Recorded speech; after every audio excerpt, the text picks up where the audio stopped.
Good afternoon. Good afternoon, everyone.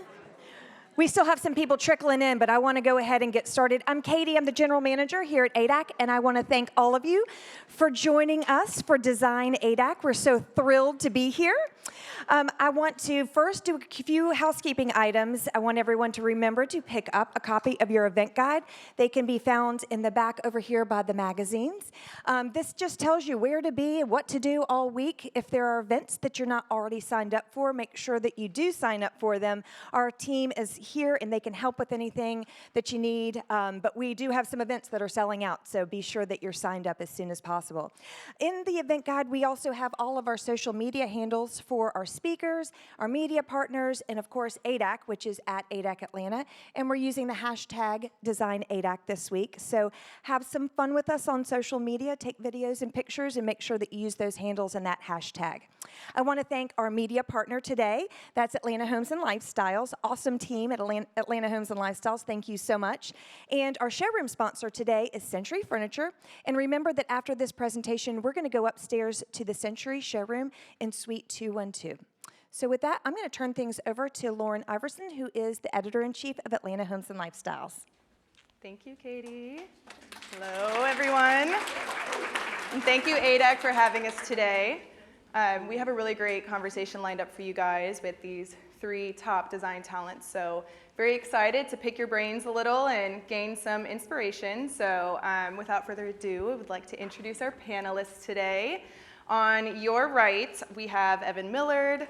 Evan had a creative, budding mind from a very young age, and he went on to get his interior design degree from Belmont University. And with experience in both Nashville and Chicago, Evan planted roots in the Music City, and to form his luxury residential design firm, Modern Remains. And I believe his team is actually here today, so shout out to you guys, with 2 of his closest friends. With Modern Remains, Evan has been featured in many different design publications. He's participated in our Atlanta Homes and Lifestyles Cloudland Station Show Cottage, and he is very gracefully balancing a booming clientele list. So welcome, Evan. Next, we have Lauren Lowe. Lauren studied fine art and interior design from SCAD and University of Georgia, as well as abroad in Italy, before beginning her design career at a top commercial design firm here in Atlanta. After 6 years in the commercial world, Lauren started her own design firm, Elaine Interiors, where she's perfected her relaxed yet classically elegant signature style. So since then, Lauren has also been published in many local and national design titles. She's won an ACID Georgia Design Excellence Award, and she has projects currently spanning across Georgia, as well as Chicago and New York and beyond. So welcome, Lauren. And then last but certainly never least, we have André Hilton. André is the founder and principal of Jordan Hilton Interiors, where he blends his penchant for fashion and his architecture studies into beautifully tailored and elegant and eclectically bold interiors. You may have seen André on the television screen before, as he has been a design consultant for the HGTV shows. He's also been published in many, many different interior design publications and has participated in show houses across the country. So thank you guys all for being here today. Very excited, and we're going to go ahead and get right into it. So today we're talking about storytelling through design, which isn't necessarily a new concept. The idea that you're crafting these personal spaces and a personal narrative for your clients through intentional design is something that's been around for a long time, and it's been a top fundamental value for designers everywhere, and that's not something that's going to change. But I would like to dig a little bit deeper into that and really just kind of go from the start. So when you guys are starting a design with a new client, before any of that design work starts happening, before you're sketching out, design details, before you're calling your tradespeople or making fabric selections or whatever it may be, what's your starting point? And how are you crafting, these relationships with these new clients to really build onto that into something that you can make these spaces for them that is reflective of their personalities, their personal experiences, and just their lifestyle. So I'm going to start with you, André, and then we can go around to the rest. Okay, hi everyone. Welcome to Design ADAC. How I relate to my clients and how I start building the process, definitely consultations always come first, but in that consultation, I do a little exercise where I kind of go through my clients' closets, and that helps me kind of understand who they are at their core. A lot of times we wear what we're most comfortable with and what fits us and suits our personal style, taste, and so on. And you'd be amazed what you go and find in people's closets when you go in. And yeah, I know. They always say, oh, don't judge me for my client, but that's the space that holds so much of your personality. And so going into the clients, looking at color choices that they choose, what do they wear the most of? Sometimes they wear a lot of black or wear a lot of blue. It helps me understand how I'm able to put a space together and also help me understand their personality a little bit better. If they like wearing lots of patterns, and I know that I'm going to probably use more patterns, and this design is going to be more pattern driven. That like lots of textures, then we know where to go with that and in what direction we want to go in. But how to really pull a client in is simply to just understand how they live, understand what they need, which is psychological in a way. We dig into their lives, we ask them tons of questions, but what I found to help me most is being able to relate to my clients and meet them where they are and try to find a way to relate where they are and to where I've either been or where I'm at that moment. We have conversations, and I have clients that have kids and, or newborns, and, she's stressed out. I can already see it all over her face and read her body language very well. She's like, okay, sorry, I took so long to get here. We're ready to sit down, but then I'm hearing, on the side, and she's like, don't worry about my baby, he's okay. I already started to try to meet them in that place. My sister had 10 kids, and I'm an uncle of 10, so I get it. Do I need to hold him for you? Oh, look how cute he is. Just to break the ice. But it makes them feel a little closer to you because you are trusting you with their number one investment, their home. And so this helps start the building process. And yeah, that's probably how I kind of get started. Oh, that's perfect. Lauren, did you have anything that you could add on to that? Yeah, I think adding on to what you said, for me, good design starts with the relationship. We send a new client questionnaire. We have a way for our clients to send us their Pinterest boards, so we can start looking at what they've been inspired by. But I found that, and my husband and I kind of joke about this, that it's sort of like dating. You're hiring someone that you want to have this intimate relationship with. So, I want to take them out to dinner. I want to have coffee. I want to meet their husband or their kids. I take them shopping, and really just getting to know, like you said, how they live, breaking down their style. But some of the answers to the questions that I'm looking for before I start really selecting things or thinking about design, it's not necessarily something that they're going to tell me verbatim. It's a feeling. I feel like it's very intuitive, and that's something that I really don't get unless I spend a lot of time getting to know them. Because, like you were saying, it's this intimate process where we're going to be spending a lot of time together, and things are going to get hard, and things are going to be, exciting sometimes. And so if you have that relationship foundation in the beginning, that gives me the tools I need to go back to the studio and sit down and think, what does this client want their home to say about them? And, are they looking for relaxed, elegant? Or are they looking for, cool, crisp, and special? And just that relationship and spending a lot of time together on the front end, I think, is what always gets me that, okay, now I kind of know who you are. You may not be telling me exactly, but we've spent so much time together, and we've had all these conversations about your background that I can go back and really start to build that design. Perfect. Evan, how about you guys at Modern Remains? Yeah, so I think something that we've really learned during consultations, so with like Lauren and Betsy and I, we're 3 partners at Modern Remains, and so it's kind of neat that we can each take a piece of the puzzle and just to really learn about a client and kind of dig in a little bit deeper.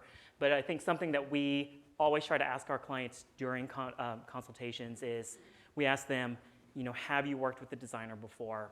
how is that experience? And then, how can we work with you? Like, how does that particular client or potential client envision working with us as a design team? And I think that a lot of times that really helps us to gauge, like, are they the right fit at this moment in this time? And then throughout the entire process, we really like to ask, like, what are your likes, but then what are your dislikes? Like, I want to know what you hate just as much as what you love. And through the entire process, coming back and just kind of coming back with them and repeating what we've learned or those like nuggets that we've gathered. And so whether that's keywords like natural and trees and light and airy, or if it's like jewel box and color and pattern on pattern. I know that there's one project we're working on right now in Nashville that's a modern build. It's kind of situated amongst a sanctuary of trees. And that was so important to this particular client and his wife at the time. And throughout the entire process, from build all the way through furnishings, we bring up those keywords every single time in conversation.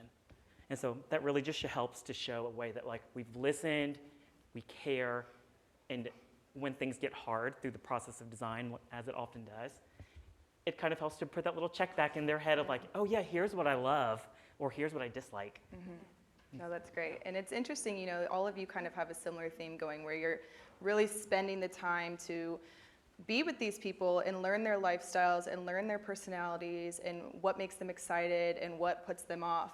But many times, especially now in a world where we're kind of living with the power of social media, a lot of times we're finding that, your clients may not always live in the same city that you are based in.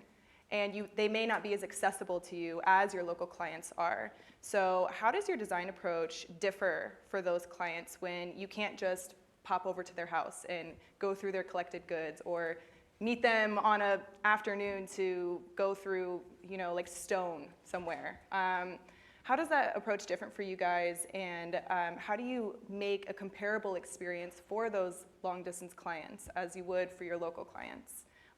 Lauren, I'm going to start with you because I know you have projects right now that are outside of Atlanta. Yeah, actually, thinking about your questions ahead of time, I don't think our process is very different from when someone is local because, I still want to make sure that we are spending all that time together with our client and, maybe at the site on the front end.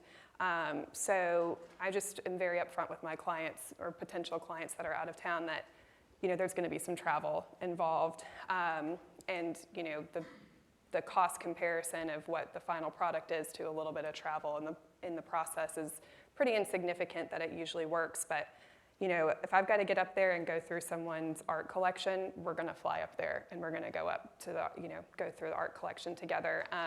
But the cool thing too about just someone finding me, that's out of state is that opens up the whole world to, well, we don't have to go to Chicago or you don't have to come to Atlanta to go shop. If I've got to fly somewhere, let's go somewhere else. Let's go to, Round Top and search for antiques together. There's a little bit more FaceTime involved. But, I still FaceTime some of my local clients. So I think that just being upfront with this is going to be a similar experience to if you were here. It's just going to involve some travel, really sets the tone for a really successful project and makes the client feel like they're still getting FaceTime with me and I'm getting FaceTime with the project. André, what about you? I know that you're jet setting around a lot. So. Yes, so I travel a lot and I've recently begun traveling for clients, and I don't know how many of you are overpackers when you travel, but I'm definitely an overpacker. I prepare myself for any occasion. I always have a plan A, a plan B, a plan C, and sometimes a plan D, just in case something goes wrong or an event may change or something else may come up. I always want to stay prepared, and so I use that in my preparation for out-of-town clients. Whenever I travel, I do take plan Bs, plan Cs, and plan Ds. I know that my clients love options. I think we all know that, and I think we have to straddle that fence not to give too many options, otherwise we'll all wound up confused and not know where we want to go with the design. But I always like to give those different options to my clients, and just in case there is something that they don't like or they want to see something else, and I always have that backup. And I think they really appreciate that, you know, to say, well, gosh, he thought of me enough to say, what if I didn't like this or if I didn't like that? He was prepared. And they trust you even more when they know that you have a backup, because in these projects, much like we see on HGTV, things go so wrong. And not being there is even more terrifying to them. And so they need a sense of, assurance, so to say, to know that you're the person for the job, that you're gonna make sure you have things lined up just in case. But I do agree, I approach every project like that, and like you said, there's really no real difference. I think every client I take on, whether they're here or whether they're in another state, I'm always very well prepared, and then make sure that they have options and that they have things that they can choose from, so we don't waste time going back and running around in circles in cities that may not have the best resources. So. Yeah, so it sounds like, you're approaching it in the same way, but you have to your time is a little more valuable with people because you have a smaller amount of time, maybe face-to-face with them. Evan, do you have anything that you guys do at Modern Remains that may differ from your local design approach? No, I think it's really very similar, to everyone. It's just like local clients, as state clients. I think it's really just all about setting expectations. And I think that, as a designer, as a client, when we know what's expected, it's so much easier if we're told on the front end just to march along and know what's coming up next. So a lot of times with after our consultations, if we have a project that's maybe not local or it's out of state, we will, we'll get together as a team, we'll talk about it, we'll say, so like, for example, a project in Alice Beach that we have, after our consultation, we kind of got together as a team. We said, we have this many site visits, and here are the approximate dates when we want these site visits to happen. And we sent we communicated with our client, and we said, these approximate dates, this amount of time. And now I think it's made it so much easier because when those site visits, when they come up, they already know that we've already communicated. They've said, great, it's in our contract, and we just roll along, which makes the process so much smoother. Yeah, perfect. Well, I know that you guys clearly take so much time to invest into each client and really learn who they are at their core, just as most of us designers here would do. And we've talked previously in conversations about this is probably why they make you take psychology as a designer student. But design it's an ultra-personal experience. And not only are you using your clients' lives for inspiration, but since your designs are ultimately, an extension of yourself and who you are, your own inspirations and your own past experiences can also be infused into those designs. So can you tell us about a time where maybe you have found inspiration from a past project, a past client, and how you've infused that into future projects? And André, I'm going to start with you. So, just recently, I did the holiday home with Atlanta Homes and Lifestyle magazine in November. And I had the task of taking on 2 very large stairwells. I'd never done stairwells before, and trying to find inspiration for stairwells was nerve-wracking. But I love a challenge, and one of the things that helped me overcome this challenge was to actually dig back into my previous clientele history and search out for inspiration and pull with a client in mind. I think we all try to approach each project or a show house with a client in mind. And so I said, well, what client really had a significant impact on my life? And it was Congressman John Lewis that came to mind. And I said, okay, I'm going to try to figure this out. I remember walking into Jennifer Balco's gallery, and it just goes to show how divine intervention seems to set in right when we need it most. And I walked right into the gallery and was met with the most beautiful, stunning painting of John Lewis. And I knew at that moment that I was on the right path. And so I said, I need that painting for the show house. And she said, okay. I said, this is going to be the starting point. While working for John Lewis, one of the inspirations that I took from him is that he was an amazing art collector. I mean, art pieces from all over the world, from all different time periods. And I know I counted at least 500 to 600 pieces of art in his basement. And we did a full renovation. He wanted his home to emulate an art exhibit. So we took all the wood paneling down, did all nice, clean, bright white walls, which on sheetrock, and we had an art curator come in from the High Museum of Art and place each piece strategically. And as you walk through, you really could kind of go on a journey with who he was. Every piece was full of color. And he was made very clear at the very beginning of our consultation. I said, what's your favorite color? He says, like, anything but black and white. Don't give me monochromatic. I don't probably sound like him right now. Don't give me anything monochromatic. I don't give me anything earth tones. I like color, and more color. Red, blue, green, yellow, all of the colors. I love them. And so I use that as a big inspiration in that stairwell, whereas that piece of art really reflected who he was. It was in so many different colors, and I was just like, wow, this is John. This is Mr. John Lewis right here in an art form. And so that helped me create one of the most amazing stairwells that I had probably ever seen before, probably because I had never worked on one before, but everyone loved that stairwell. And they typically really loved that piece of art. So it was one of the staple points of my show house career so far to date. So. Perfect. I will say we do have a picture of the stairwell in the slideshow, probably coming up here soon. So if you want to see it, it's the next one, I think. His next project that'll be in there, I think, is what it is. So keep an eye out for that. But no, there it is. Oh, that's it right there. There we go. You can see the painting kind of up towards the top right there. It's a cool space. Evan, how about you? What kind of, inspirations have you found from maybe your own personal experiences or past clients that you've been able to infuse into future projects? Yeah, so when I started to really think about this question, it kind of took me back to growing up. And I remember growing up in like my parents' kitchen and breakfast area was covered in black wallpaper with pink cabbage roses, big cabbage roses. And then I remember their primary bathroom or their master bath at the time, and it was covered in cobalt blue cultured marble. Oh, wow. And so like when I think about like my personal love for color, I actually think that that's where it came from, just at a very young age, being surrounded by like all of these really deep jewel tone, saturated colors.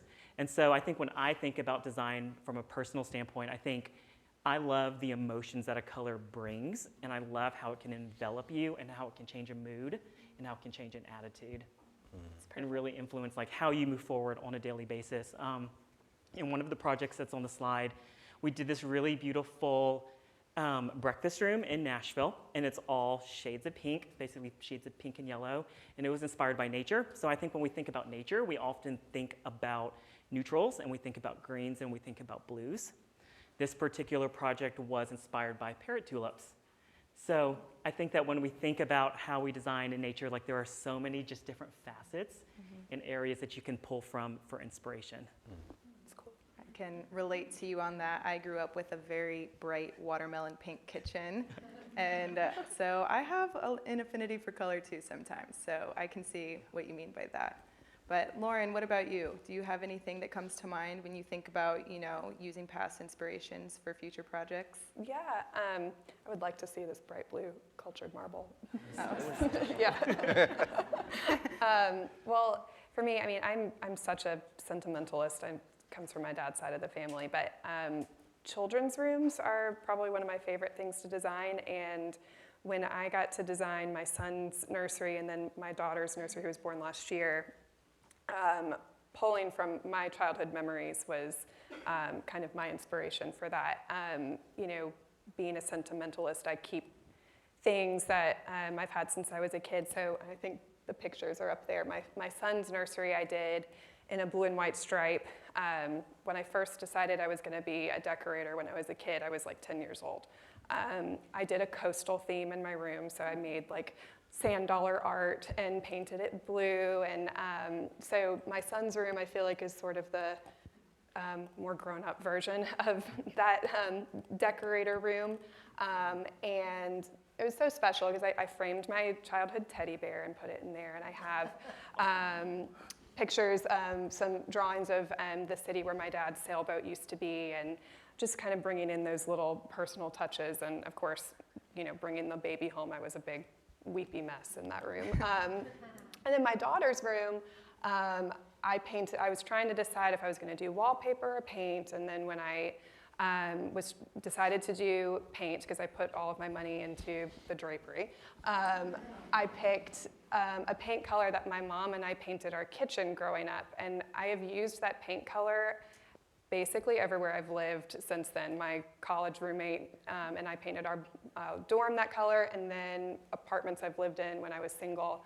And it's Ralph Lauren Celery. It's actually discontinued, but I always get it color matched, and I have a huge pile of the little samples that I hold dear because I know I can't get them anymore. And so that room is just also feels similar to my son's nursery, that it's just little pieces of my childhood, and how special that both of my kids get to grow up with the beautiful background that's personal to me, and hopefully my husband too, who's here. Beautiful. Well, thank you guys. So we're kind of, talking a little bit here about learning your clients and getting to the core of them, and also using your own inspirations into those designs as well. So there's really kind of a halfway point that you have to meet people, and an adaptability that you have to have as well. I think it's fair to say that we've all had to relearn how to navigate a very constantly changing environment, whether that be different career opportunities or growing families or a worldwide pandemic, never-ending supply chain issues that we can all relate to here. How have you modified your interior identity to meet these changes, and how have you, instilled those changes going forward into your future projects that you're working on? I'm going to start with Evan. Yeah, I think with coming from the pandemic side and lead times and things, I think what I've really learned through the pandemic is the importance of time. Before, when we had issues, service issues or customer service issues, we could go and we could email or we could call and get an answer immediately. Now sometimes, those one-day responses may take 3 weeks. And so just learning to try to always be a step ahead, and to ask for all of the questions and all of the options the first time I go to maybe a particular vendor, and the importance of mobility. And I'm very much a paper person, and I love paper, and I'm very tactile. But learning to try and to maybe become a little bit more digital, to where I have those files on my phone versus always having to go back to my desktop, and just different things like that. And it saves a lot of time. André, how about you? How have you been navigating this ever-changing world, whether it be personal experience or professional experiences? And professional experiences. With my clients, approaching my projects from a different angle definitely changed, it definitely helped. I stopped pre-sourcing as much. I think, like you said, time is very important. And I found that a lot of my clients refuse to wait large amounts of time for furniture. I think we've all experienced really heavy hits with freight times and turnovers with getting furniture. I actually ran into a former colleague and designer in the store and asked him how things were going. And he said, I'm still working on this bedroom. I've been working on it for a year, and the bed still is not here. And I was thinking to myself, I don't know how I could do it. And I could see how my clients wouldn't be able to do it. And I came up with a way that works for my clients, and it's simply shopping off the floor. Luckily, Atlanta has some of the most amazing resources when it comes to design. We've been privy to have beautiful consignment stores, such as 14th Street Antiques and Westside Market. These resources that designers come to visit Atlanta, and they are like, wow, we don't have anything like this. So I make use of those as much as I can. It actually helps push me to be a better designer because I like things to be very spontaneous, and it actually has pushed my projects, past the envelope of where, the ways I'm used to designing. It helps my clients be a lot more spontaneous at the same time as well. They become very relaxed knowing that even though we don't have a set design in place, we have an inspiration. He's going to go with it, and everything's just going to end up exactly how it's supposed to. Don't ask me how I convinced them. But Tell us more about that. but yeah, oh yeah. Well, but see, when they hear 24 months for a sofa, they're all for it. Trust me. But yeah, shopping off the floor has definitely helped my clients, and it's sped up the design time for my projects. Whereas projects that would take a year in today's society would only take me maybe 2 months. You know, I remember I used to spend 6 months working on a room, or 3 or 4 months working on a room, and it's gotten down to 2 months. But it's actually pretty fun. Yeah, definitely. My anxiety would not do well with that. So that's why we have people like you who love that sort of thing. Oh, listen, they're super eclectic now. Definitely. Lauren, how about you? How have you been handling changing environments, whether that's in your personal or your professional life? Yeah, well, building on what you were saying, I think we were talking about this on the phone. I have a client in Inman Park where it just occurred to me that we've only ordered one new piece of furniture. Everything has been an antique, or I'm a big estate sale girl. I love going to estate sales. And you know, it's fun with the client. I'm texting her, I'm like, I'm fifth in line. You know, I think there's this chair we're gonna need, and you know, make sure your phone is next to you so it can let you know what it looks like. And so we've just been able to get some pretty high quality upholstery and have it recovered, and beautiful antiques. And then, you know, shopping, like Atlanta has so many great antique stores. But the other thing that has really changed for my business and my brain is that, you know, I have young children, and being a designer since I was 10, and wanting things to be a certain way all the time, having children has really forced me to change my, you know, expectation and kind of rebalance that. I want things to be a certain way, and I want things to be beautiful, but also there's kids. It's not just me. A lot of my clients are in the same stage of life as me, and so together we're trying to strike this, how can we make things beautiful and make things nice, but also functional for where we are in life. And it is, like I said before, just building on this, we're creating these spaces for families that the background is going to be the memory for these children growing up. And so we want it to be something that's really beautiful, but it also has to be functional. An example I give my clients, I have white sofas, and people always say, like, you've got children and also a husband who is not clumsy. How do you have white sofas? And I use it as an example. I say, you've got to find that line where things are going to get messed up in your house. I have white sofas. They clean because it's Krypton fabric, but you have to clean them for them to stay white. So if I don't, you know, get down and, you know, spot treat, you know, little stains, or I don't get them steam cleaned, they get dirty. But to me, I would rather ultimately have them be white and a little bit dirty than have, you know, a colored or a printed sofa in this particular room, and that's important to me. So we have to find what that balance is for you as a client. So knowing that things are going to get a little messed up, but messed up enough that you can breathe and be happy with the space that you have, but not so much that you're freaking out because we've ruined your new, you know, silk rug, which don't do a silk rug with kids. Thank you. Well, I want to switch gears just a little bit here. All of you found success at a very young age, you know, whether that be starting your own firm or starting your career underneath other notable designers and firms. What are you doing differently now than you were doing when you first started? And how are you changing your game to, you know, land these clients who have the projects you've always dreamed of working on? I think this is something that a lot of designers find themselves in. They're thinking, when do I know? When is the right time to maybe take my next career step? So what advice would you give to them? Lauren, I'm going to start with you. So Yeah, well, so I started my career in commercial design, and I did that for about 6 years. And when I left that world, I left because I realized that the commercial world didn't really have that romance that maybe residential design has. And, you know, getting started, I took projects, any projects that I could, because I was just trying to build my portfolio and you know, make a name for myself. But, you know, there was a lot of low budgets and, you know, self-installations and elbow grease involved. And so it wasn't as romantic as I thought it would be right away. So now, reflecting and looking back, I can start building that romance in. I'm so blessed to have clients and projects where we're making these beautiful spaces, but what's occurred to me is, you know, it's not just my dreams. It's not my dream project. These are my clients' dreams. When I was up in New York meeting with a new client last week, she said, "This is what I've always dreamed of doing.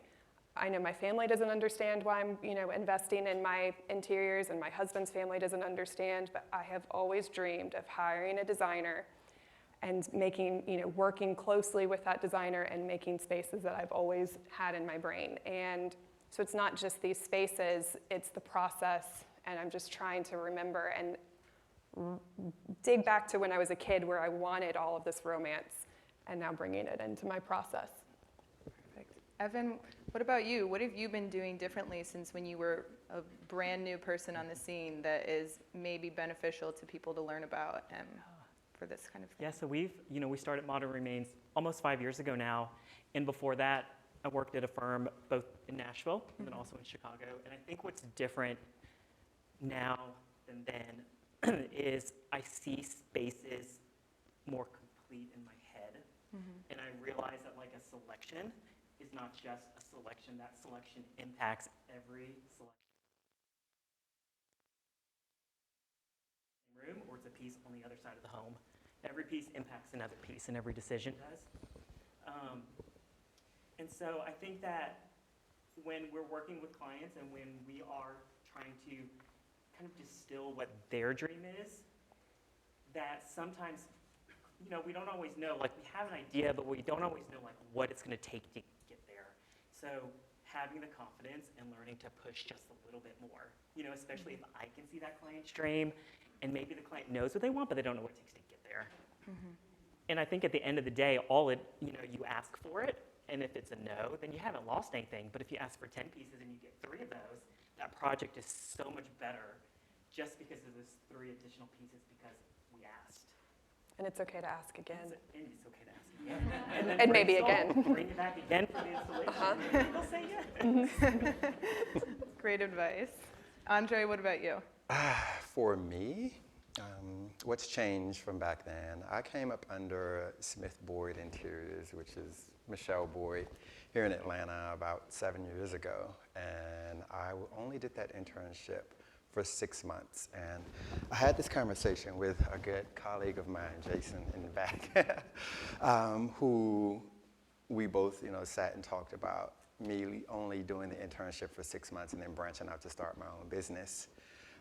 One of the things that we both agreed on was that I wish I would have stayed longer. And that was to be able to learn the business side of interior design.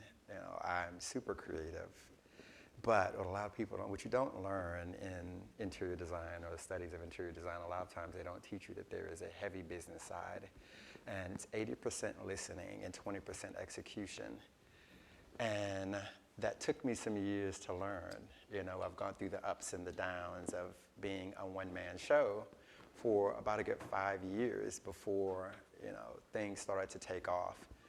I've luckily been blessed to have a substantial clientele that, I've watched, fast growth in budgets, as I used to be my own handyman. I used to be the person installing the light fixtures and painting and all of that when the budgets were super tiny. And now I no longer have to do that. But learning the business side helped me get to that, really understanding the numbers. And I'm a mathematician like crazy. I love math. But really understanding, someone's investment, not just numbers. This is what someone is trusting you with to go into their home and create something beautiful and amazing within this scope. And so learning the business side, learning how to offer customer service, paying attention to details. Every little detail counts, but one missed detail will cost you in a project, and it could completely break a client's trust. So paying very close attention to those details when approaching a project is something that helps me a lot now that I really didn't pay attention to in the past. Also, broadening my horizons in terms of furniture styles and different cultures across the world. I love traveling, like I said before, and I'm an eclectic designer. So I love taking bits and pieces of inspiration from everywhere that I go and putting them all in one space, and making them work. So if it's modern, traditional, Mediterranean, mid-century, it can all go in one space and work for me. But I learned that that's a really great gift that I've been able to pick up along the way, is to push myself beyond just certain furniture styles. The second part.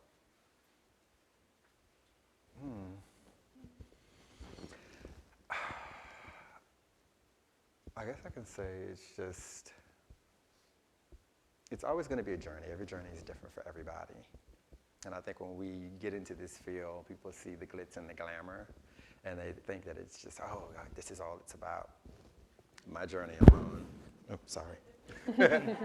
my journey alone has been a testimony to so many of the youth that I mentor, and to let them know, everything glitters is not always gold. There's hard work that goes behind this. And I think a lot of people don't really appreciate how much we do behind closed doors as designers, to really learn each particular person and transcend what we learn into these rooms. You see pretty decor, but you don't understand that drape went through a process. Picking the fabric, picking the right fabric, making sure the price is right, finding the perfect person to tailor it and to make it, finding the hardware that needs to go up, making sure everything fits in a budget, and making sure all details are met. It's a growing process, and it has been a growing process, and still is. I feel like there's never an opportunity where you're not learning as a designer or just as a person in general. And so I would still say, in terms of getting to a client that I dream of, I'm still not there yet, because it's still a growing process. I don't even know what the client I dream of looks like. I just know I take each client at a time, and I approach them all differently in hopes that at some point I will land in a place where I can look back on my projects and say, wow, I really made an enormous group of people happy with their investments and happy with their homes, and I've impacted change on their lives. I think at that point I feel like I would have reached a point of having my ideal clients or clientele, so to say. Any of you understand that? Maybe, okay. But I think that would probably be my ideal client, a happy client. Well, that's a good point that you make, that we can't just say that, oh, we do this style, we do this style. You kind of do have to broaden your horizons a bit and make sure that you are always pushing the boundaries of what you feel like you can do. And I think it's good to remind people that you don't always have to know what your ideal client is. You don't always have to know exactly where you want to be. So that's a really good point that you make. This is going to be my last official question, because I want to make sure we have time for audience questions. But I do want to kind of end on a more lighthearted note. So as designers, we've been talking a lot about adaptability and meeting clients halfway and always evolving with your design styles and things like that. People are coming to you for an aesthetic that you have, but no client is ever going to be the same. So I'm curious, have you ever had a very unique request from a client, or maybe something that a client has really creatively pushed you outside what you traditionally feel like your design scope is, and how did you deliver on that? I'm going to start with you, Evan, down there, if you have anything that comes to mind, maybe. Yeah, I think about 5 years ago, one of our first projects together as Modern Remains is this particular client had this really great black and white photograph of Tupac. I don't know if I knew who he was then. I still don't know if I know who he is now. But it was just, it was so much fun. It was definitely a project that pushed the limits. It was lounge-like and very clubby and kind of vibey. I should probably listen to go research and see what his music is like. Yeah, missing out. That's funny. That sounds fun, though. I love that. Fun. I can imagine it in my head. Lauren, what about you? Have you ever had a time where someone had a particularly unique request or pushed you creatively? Yeah, I was thinking about when I felt the most pushed, and I think it was more of just a challenge.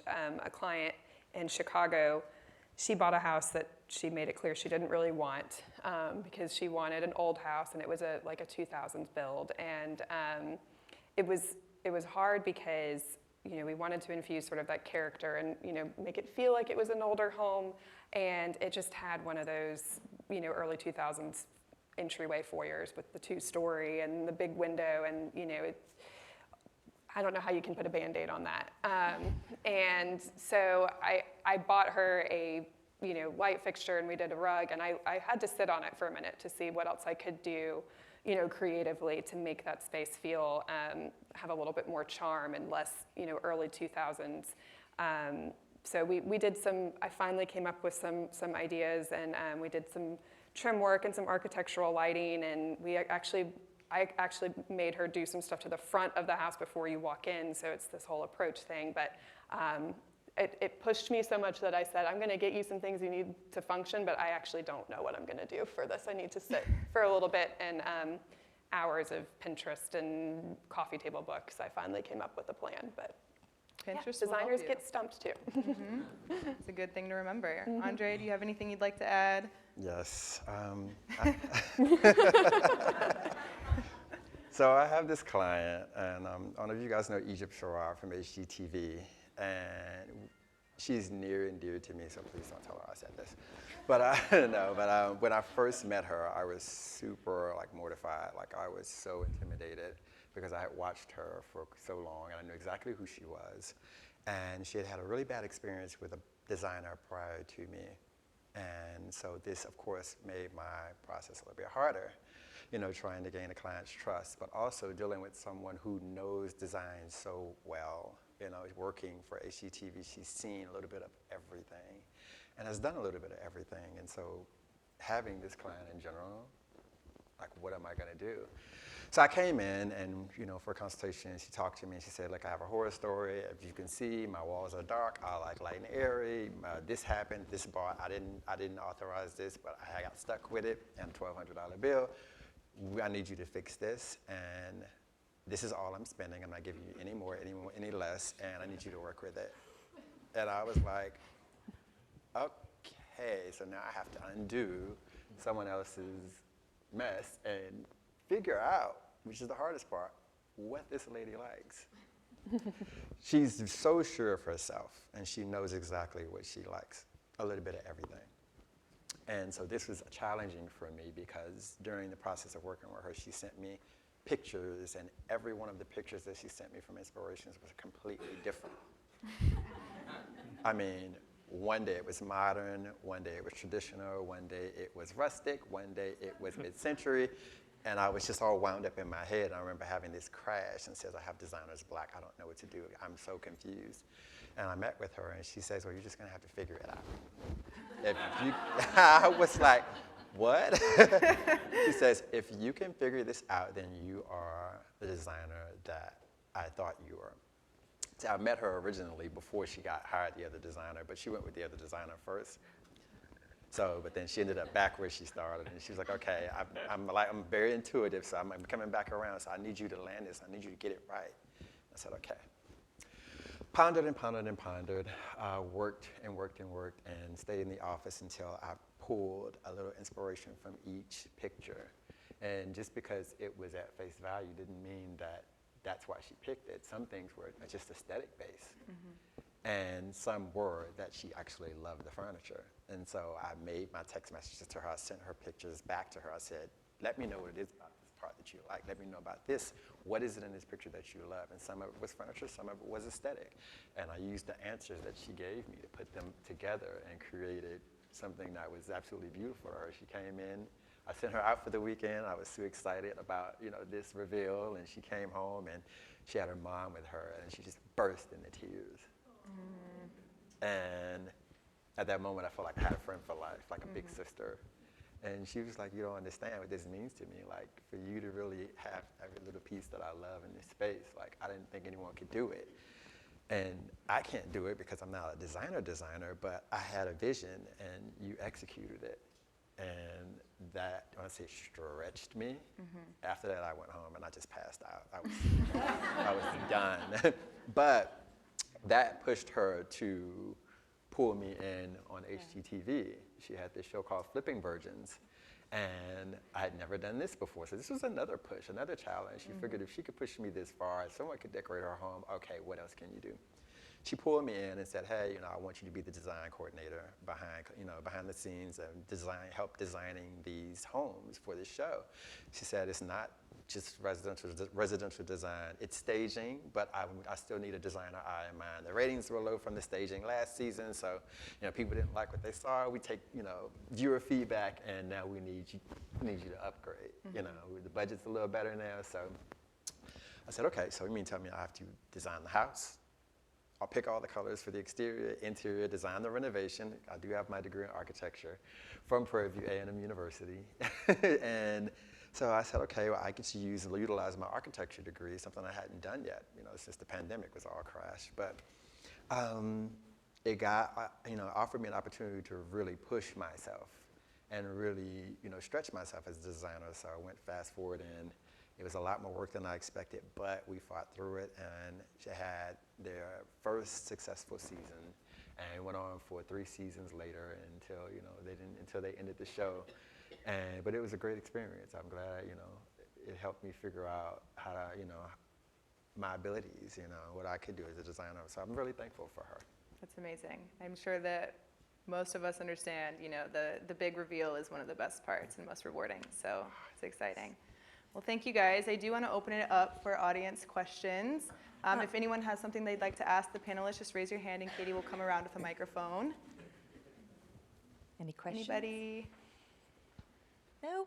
Don't be shy. We must have just been so thorough. There's nothing to ask. Okay, well, I want to once again... Chance? Anybody? No? All right. No? That Yeah. was a great presentation. Thank you so much. Thank you, guys. And thank you, ADAC.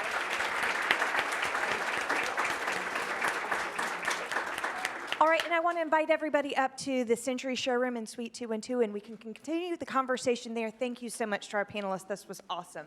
Thanks. Thank you.